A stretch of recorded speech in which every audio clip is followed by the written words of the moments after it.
Welcome to the Tech Egg. Don't get scrambled. Enjoy the video. In this video, I will explain how to use landing legs in Spaceflight Simulator. First, understand their crucial role in safe landings. Landing legs are designed to absorb the impact of touchdown, preventing damage to your spacecraft and ensuring stability on the surface. You should deploy them well before you anticipate making contact with any celestial body. Always ensure your craft has enough clearance for the legs to extend fully without obstruction from engines or other parts. This preparation is key for a successful landing. Before making contact, a thorough pre-landing checklist is essential.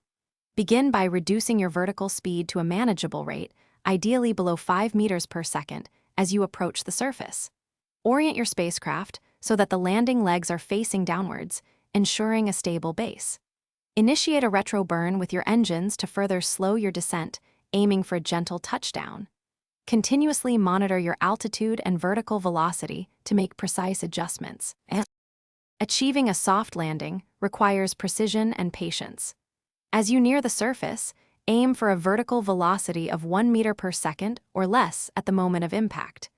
Use very small, controlled bursts of engine thrust to feather your descent, making tiny adjustments.